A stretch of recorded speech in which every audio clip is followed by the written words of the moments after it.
Even now, people are still talking about how the Glazer family bought Manchester United.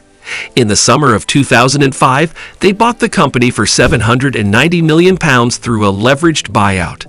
This is when a large amount of borrowed money is used to buy a company, and the debt is secured by the company itself. In this leveraged buyout, the company was one of the most famous and successful football clubs in England and the rest of the world.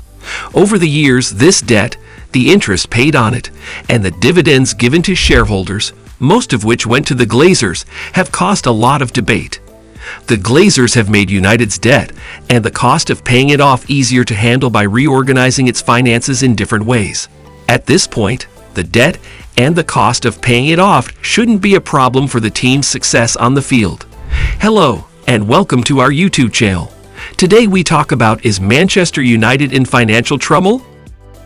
However, before we start our video, we would appreciate it if you would subscribe to our YouTube channel and also press the bell icon. Let's get started. How big are United debts? Before the Glazers bought United, the company had almost no debt since 1931.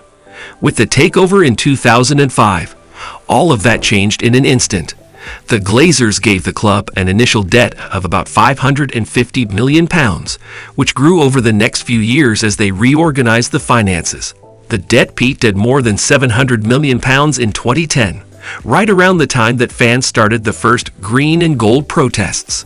In that year, a £500 million bond sale helped pay off some of the debt, and the club's listing on the New York Stock Exchange in 2012 helped pay off even more.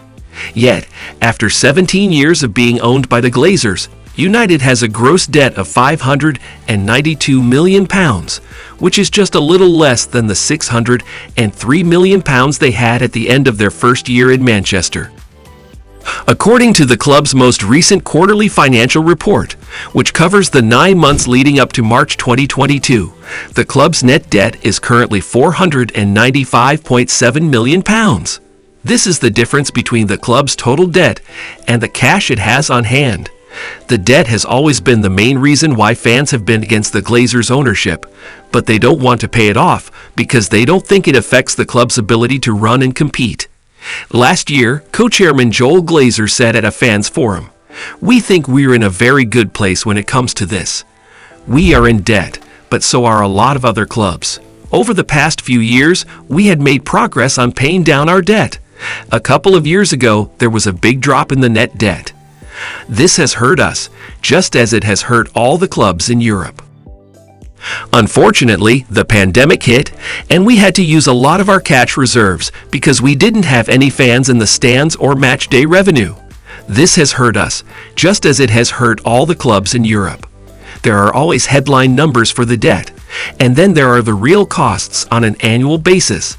Again, it has never affected our ability to move players or do anything else for the club. How much do United pay in interest? Glazer says that United's real costs on an annual basis are the interest payments it has to make to pay off its debt. United paid £20.5 million in interest during the 2020-21 season, the last one for which there is a full set of accounts. As for 2021-22, the club had paid another £18.2 million in interest until the end of March, according to the most recent quarterly report. Both of these numbers are a lot of money, enough, for example, to pay Frenkie de Jong's deferred wages, but they are a lot less than they were in the early years when Glazer owned the team. During the first 5 years, after the family bought the team with expensive payment-in-kind loans, interest payments often went over £40 million per season and were on the verge of going much higher. In those days, United's interest rates reached an eye-popping high of 16.25%, and they often spent more money paying off their debt than they made on the transfer market. Since the club's debt was last restructured in 2015, the interest payments have gone down to an average of £19 million a year, which is easier to handle. Even so, United still pays more in interest each year than most of Europe's best clubs. Since the takeover, the club has paid about £743 million just in interest. This is to pay off the debts that the owners put on the club to pay for their own takeover. How much dividends does United pay? Dividend payments have nothing to do with United's debt, but fans are just as upset about them because they are a way for the Glazer family to take money out of the club. Even though this is common outside of football, United is the only Premier League team that gives dividends to its shareholders, with most of the money going to the Glazers. Most dividends at Old Trafford are paid twice a year, once in January and again in June. 3 payments worth about £32 million were made during the 2021-22 season to make up for a payment that was late in 2020-21. Since 2016, when United started giving regular dividends to shareholders, the average amount paid each season has been about £22 million. When he spoke at the Fans Forum meeting last summer, Joel Glazer defended the dividend payments. He said, "I know that many people have different opinions on this subject, but when we look at everything together, we think Manchester United is a very well-run club. We think that clubs all over football could learn from us, and there's a lot of good to be seen in some of these controversial things. We can spend with the best clubs in Europe, whether it's on wages or transfer fees. We've been able to keep our ticket prices low, and they haven't gone up in over 10 years. We can pay a dividend, but it's a small part of our £500, 600 meters in revenue. It's less than 3%. The Manchester United Supporters Trust criticized the Glazers for continuing to take money out of the club after the most recent dividend payment in June.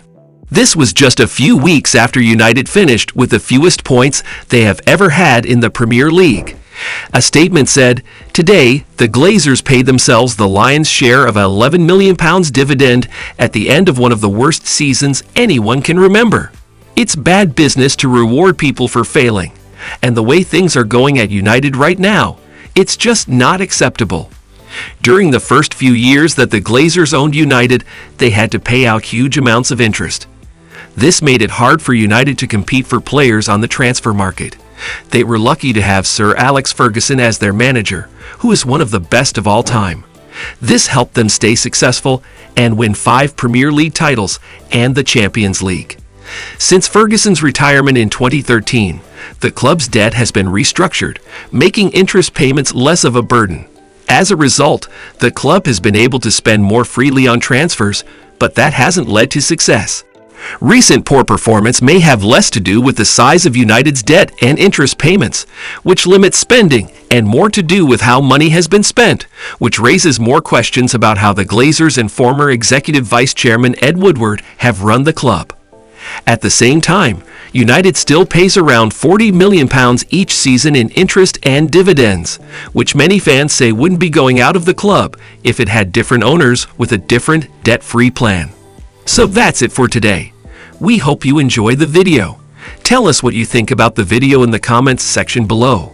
Also, make sure to subscribe to our channel and click the bell button to get updates when we post new videos.